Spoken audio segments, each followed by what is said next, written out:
Bonjour à tous, mes chers amis footballistiques. Qu'est-ce que vous dites aujourd'hui? Bienvenue sur la chaîne de Del Piazza, où on va parler aujourd'hui un petit peu des Diables Rouges et faire un petit point, un petit état des lieux actuellement de cette longue liste de blessés qui est sortie. Et quand on regarde un petit peu, allez, on est courant mi-février.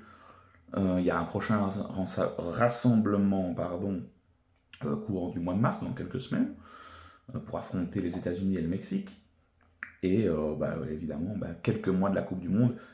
Est-ce qu'il y a lieu de s'inquiéter au vu des noms, au vu de la quantité de blessés, de voir si ils seront revenus à temps? Donc voilà, petite vidéo un petit peu chill comme ça où on va essayer de faire un petit tour de la liste des différents blessés. Et puis dites-moi après vous en commentaire si vous pensez qu'il n'y a pas encore trop lieu de s'inquiéter. Et à voir si certains n'arriveront peut-être pas en manque de rythme aux abords de la Coupe du Monde. Donc voilà, on va faire un petit tour et une petite revue des troupes. Et évidemment, à commencer avec le gros leader de l'équipe nationale, bien sûr, monsieur Kevin De Bruyne. Vous imaginez aller à la Coupe du Monde sans ce type-là, c'est pas possible. Alors, évidemment, Kevin De Bruyne, ça fait longtemps qu'il est blessé, il souffre d'une blessure aux ischio-jambiers. Ça commence à traîner, ça fait un petit temps, hein, cette blessure. On se souvient encore sur ce penalty avec le Napoli où il s'était blessé directement. Ça puait, et je crois qu'il y a eu une opération, il est venu en Belgique, et là ça peine, ça prend du temps à revenir. On l'annoncerait seulement courant du mois de mars, peut-être pour reprendre. Et encore, ici Rudy Garcia en interview a dit, lors du tirage de la Ligue des Nations, qu'ils essaieraient peut-être de le reprendre, mais qu'il n'y aurait aucun risque de prix par rapport à son état physique. C'est tout à fait, évidemment, légitime. Donc, voilà, où va se situer Kevin De Bruyne? Quand va-t-il réellement revenir? Et puis, quand il va revenir, est-ce qu'il va... à quel niveau, en fait, sera-t-il? Qu'est-ce qu'il va nous proposer? Alors, évidemment, comme je l'ai dit, on ne va pas se passer d'un Kevin De Bruyne en équipe nationale, ça c'est une certitude. Il sera présent s'il est fit et qu'il peut ne fût-ce qu'apporter allez, un Kevin De Bruyne à 50%, il faut le prendre. Ça c'est une certitude. Il aura peut-être pas l'impact physique, il aura peut-être pas les courses nécessaires, mais si on le positionne sur un terrain un peu avancé pour aller donner de bonnes passes éventuellement, au pire, je pars vraiment au pire, hein, alors on ne le souhaite pas évidemment, mais voilà, c'est pour moi le plus gros point d'interrogation. Et maintenant où je commence un peu à m'inquiéter, c'est vraiment lui. Et j'espère qu'on n'est pas parti dans une succession de petites blessures qui vont vraiment le bloquer. Il est plus tout jeune évidemment, il a 34 ans, même âge que moi d'ailleurs. Petite parenthèse. Mais on se dit, allez, quel va être son réel niveau à son retour. Et voilà, moi, je m'inquiète un petit peu quand même. J'espère le retrouver au meilleur niveau et qu'on puisse compter sur lui au mois de mars. Alors, peut-être pas nécessairement au mois de mars, mais voilà, qu'il puisse rejouer quelques parties de match avec le Napoli. Le Napoli qui est d'ailleurs éliminé de la Ligue des Champions, donc voilà, ils auront moins de matchs, peut-être qu'ils auront plus le temps de favoriser la récupération d'après-match et ce sera peut-être bénéfique pour lui.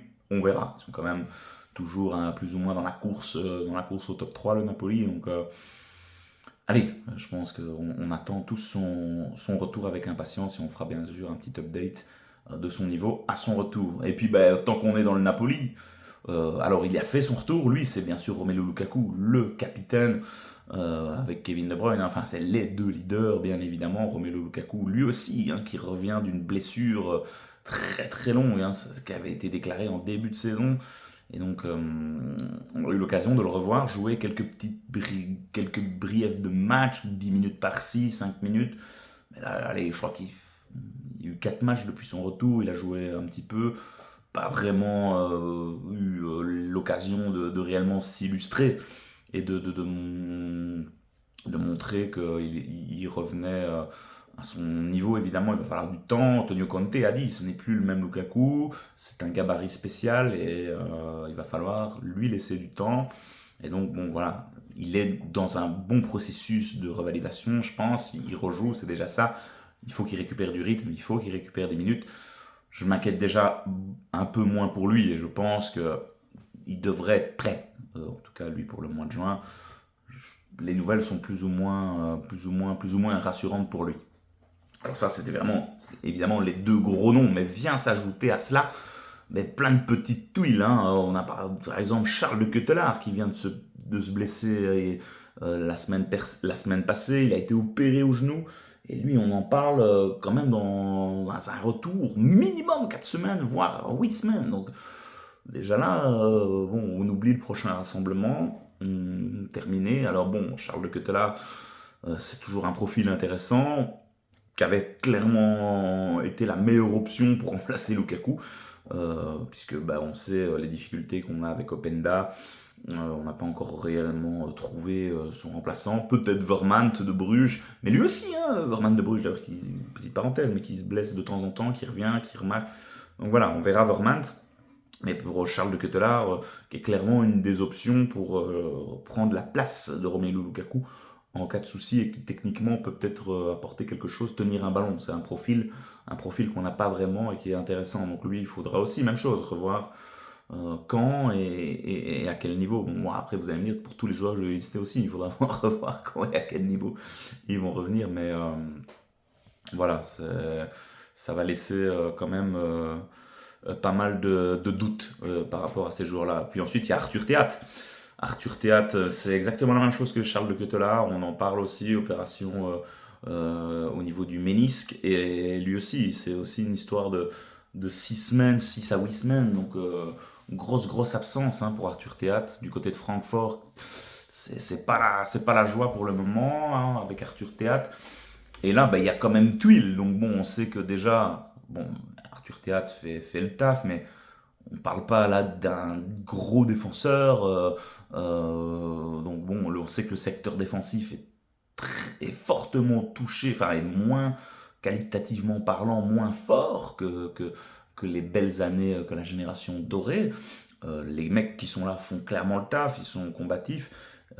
Mais voilà, perte d'Arthur Théat. Bon, apparemment, du côté de Bast, c'est pas la forme non plus. Bon, il joue pas. Donc, bon, ça veut dire que la dernière charnière centrale qui avait été proposée par Rudy Garcia, les deux actuellement, bah, il y en a un qui est blessé et l'autre, je sais pas trop. Enfin, il était blessé, il revient, mais il joue pas. Enfin, c'est très compliqué aussi donc, pour De Bast. Donc, je pense qu'on va avoir carrément une charnière qui va être inédite pour le prochain rassemblement. Donc peut-être l'occasion de voir jouer De Winter, hein, qui a l'air de prester du côté du Milan AC.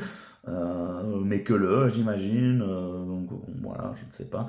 J'ai vu que bah, Arthur Faz. Wout Faz, pardon, qui est fortement critiqué depuis des années, a été transféré à Monaco, à peine un match joué, il s'est déjà blessé aussi. Donc bon, on sait que les possibilités sont pas multiples non plus hein, en termes de défenseurs centraux. À voir, je suis vraiment curieux de voir les options éventuelles que pourra trouver Rudy Garcia, mais clairement inquiétant. Pour le secteur défensif. Tant qu'on est dans le secteur défensif, on peut continuer. Back droit, Thomas Meunier aussi, blessé 3 à 6 semaines. J'ai pas trouvé exactement la blessure qu'il avait. Bon, Thomas Meunier, voilà, commence à être un peu plus âgé aussi, mais on a besoin de son expérience. Je suis moins inquiet de ce que j'ai vu. Bah, voilà, c'est une petite absence. Il devrait peut-être être présent au mois de mars, donc éventuellement moins d'inquiétude de ce côté-là. Mais on a clairement des alternatives avec bien sûr Castagne, Seyss et pourquoi pas Sab aussi du côté de Bruges qui fait un boulot exceptionnel et qui sont des jeunes talents prometteurs. Donc, pour ce poste-là, moins d'inquiétude, même si évidemment la légitimité de Thomas Meunier, avec son expérience et toutes ces années parcourues chez les Diables Rouges, on aura besoin aussi de sa présence. Je repense à ça, peut-être l'occasion aussi pour Nathan Ngoy d'avoir ses premières grosses minutes, sa première titularisation, pourquoi pas, en défense centrale. Donc peut-être une chance de découvrir ce joueur-là qui avait été appelé lors du dernier rassemblement, mais qui avait eu pas eu l'occasion de jouer, hein, je pense qu'il était blessé. Alors, autre cas quand même très préoccupant, parce que lui, s'il vient pas, ça serait une catastrophe. C'est bien sûr Jérémy Doku qui s'est blessé il n'y a pas longtemps du côté de Manchester City. Voilà, Doku devrait revenir aussi courant du mois de mars. Bon, on sait que c'est un profil où voilà, le mec se fait souvent charcuter dans tous les sens. Beaucoup de fautes sont commises sur lui. C'est peut-être même un des joueurs qui reçoit le plus de fautes en Angleterre, par évidemment sa vivacité, son explosivité. Voilà, c'est un mec qui fout la zizanie une fois qu'il a la balle. Donc évidemment, c'est ce genre de joueurs qui sont mis à rude épreuve physiquement. Et donc bon, voilà, on verra un petit peu aussi son retour. Je m'inquiète moins quand même, mais voilà, évidemment, une bonne Coupe du Monde passera aussi par la présence d'un Jérémy Doku à son meilleur niveau. Et donc là, ça restera aussi à voir.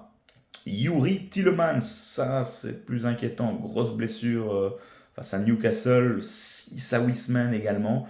Ils ont prolongé apparemment. Et là, ils ont l'air quand même un peu plus inquiets pour notre ami Tillemans. Qui revenait à un super niveau quand même, un mec qui n'est pas épargné par les blessures. Cette saison, le duo Onana-Tillemans du côté d'Aston Villa.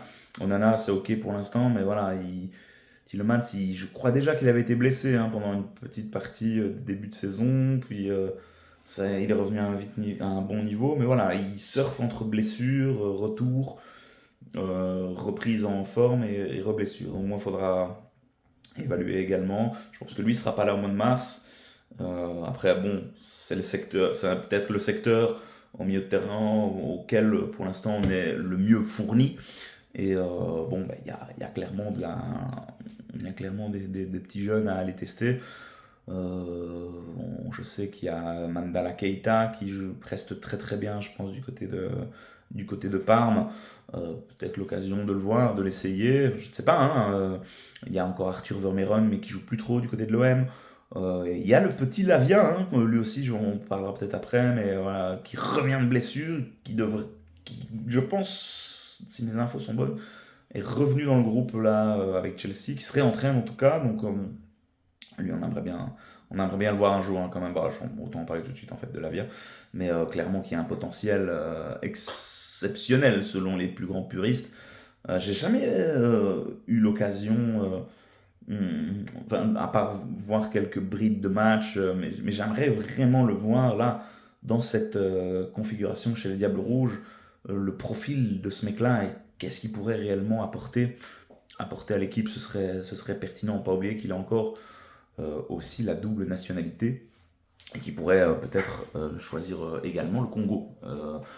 Donc voilà, il y a un prodige là évidemment à peut-être aller chercher et à sécuriser. Maintenant, bon évidemment, ça reste à voir si lui, j'ai pas trop d'infos par rapport à ça, mais si le gars choisirait une autre option que la Belgique, voilà, pourquoi pas. Mais je crois que dans l'état actuel des choses, c'est encore pas très clair cette situation. Mais donc voilà, un potentiel qui pourrait clairement aussi revenir dans l'équipe. Et puis, il y a Malik Fofana du côté de Lyon, le pauvre, qui avait eu un début de saison tonitruant, qui jouait super bien et qui avait été blessé lors d'un match de Ligue 1. Un sale tacle, je me souviens vraiment qu'il l'avait éloigné des terrains pendant quelques mois. Lui aussi serait de retour, je pense, incessamment sous peu. Ça, c'est une très bonne nouvelle. Lui, il aura besoin de rythme. C'est un peu comme Jérémy Doku, mais il a un potentiel incroyable et je pense que lui, il va falloir utiliser ses forces et c'est un profil qui est très très intéressant. Tout comme celui-ci. Moi, je suis fou amoureux de ce mec-là. De son jeu, attention, évidemment, mais quel joueur exceptionnel. Trop souvent sous-coté, notre ami Alexis Salemakers, mais qui fait des matchs chaque fois qu'il est là. Lui, il apporte une fouille, il apporte quelque chose de différent. Et vraiment, sur son flanc droit, pour moi, c'est lui qui doit être titulaire sur le flanc droit de la Belgique à cette Coupe du Monde.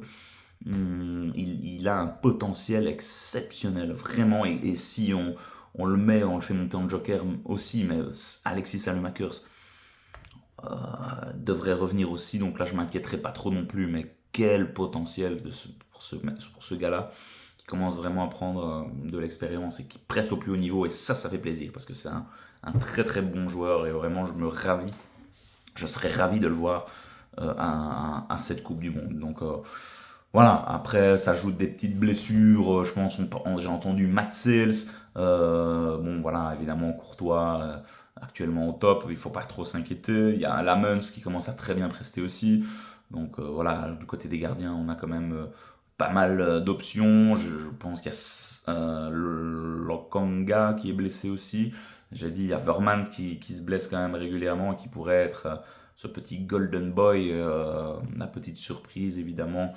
de, de la sélection de Rudy Garcia. J'ai entendu Michy Batshuayi, je crois qu'il était blessé, mais qui est complètement en méforme. Mais bon, voilà, Michy, peut-on encore compter sur lui? Moi, j'ai pas l'impression qu'on reverra Michy dans la sélection des Diables Rouges. Donc voilà, beaucoup de noms, beaucoup d'inquiétudes malgré tout. Donc Rudy Garcia a déjà annoncé que lors du mois de mars, il y aurait, à mon avis, des tests. Il a dit la sélection que vous verrez au mois de mars, ce sera bien évidemment pas celle de juin. Il y aura peut-être des nouveaux. C'est l'occasion de faire des tests, mais vraiment, c'est quand même assez rassurant son discours par rapport à Kevin De Bruyne. Ne prenons pas de risques avec lui, quoi. On a besoin d'un Kevin De Bruyne, même à 50%, même à 10%, si c'est pour jouer 10 minutes à la fin, aller donner 2 corners, pourquoi pas, mais enfin, je veux dire, je vais loin dans la réflexion, mais non, il faut avoir un Kevin De Bruyne pour dire de faire un beau tournoi. Donc voilà un petit peu le tour Et alors oui, pardon, il y avait aussi Leandro Trossard, mais apparemment c'est pas trop grave. Donc lui, je pense que du côté d'Arsenal, il devrait revenir aussi incessamment sous peu. Donc moins d'inquiétude du côté de Trossard qui se réentraîne. Donc voilà, je voulais terminer par lui. Donc voilà, en conclusion, vraiment beaucoup de noms, beaucoup de blessés, ça fait partie du football. Je crois que toutes les nations vont actuellement trembler à chaque nom de blessure. La Coupe du Monde, c'est bientôt, les échéances sont là. Et puis il y a la Ligue des Champions qui arrive cette semaine. Beaucoup d'intensité. Et donc voilà, c'est pas propre qu'à chez nous, hein, clairement. D'autres nations aussi sont mis à rude épreuve. Je viens de voir en préparant cette vidéo qu'on parlait peut-être d'une fin de saison de Jude Bellingham. Donc imaginez nos amis anglais qui ont aussi un vivier bien évidemment très intéressant, mais voilà, toutes les nations sont mis à rude épreuve et on espère en tout cas qu'il y aura le moins de blessés évidemment pour qu'on puisse avoir la plus belle des Coupes du Monde avec des joueurs à 100%. Bien évidemment, c'est très utopique de dire ça, mais voilà, c'est tout le bien qu'on souhaite à tous ces joueurs-là et au moins qu'on puisse discuter d'une sélection où on aura choisi les meilleurs selon les coachs principaux et pas qu'on ait choisi en fonction des absences de grands joueurs. Donc voilà, ce serait dommage. Et bien sûr de rater la potentielle dernière Coupe du Monde de Monsieur Kevin De Bruyne. Voilà. Donc dites-moi, vous mes amis, en commentaire, un peu vos avis par rapport à tous ces blessés. Est-ce que vous êtes inquiet ou pas? Est-ce que c'est pas trop grave? Moi je pense que voilà, pour la majorité, il y a encore quand même de la marge. Évidemment, il y a du rythme à reprendre. Celui pour lequel je m'inquiète le plus, c'est évidemment Kevin De Bruyne, vous l'avez bien compris. Pour les autres, je pense que ça devrait pouvoir revenir assez facilement et on fera de toute façon bien plus tard dans la saison à chaque fois des points un peu sur les éventuelles sélections des uns et des autres. Donc voilà. Donc dites-moi, vous, ce que vous en pensez, mes amis. J'ai envie d'avoir vos retours. On se retrouve très vite sur la chaîne, les amis. Bien évidemment, il y a ces matchs-là des Diables Rouges qui arrivent au mois de mars. Donc on les débriefera évidemment. Et on suivra tout ça aussi dès le mois de juin. On ne se quittera plus pour suivre un maximum de matchs lors de cette Coupe du Monde et bien évidemment tous les matchs des Diables Rouges. Je vous souhaite à toutes et toutes une bonne journée. Vive les Diables Rouges, vive la Belgique et à très vite sur la chaîne. Ciao, ciao.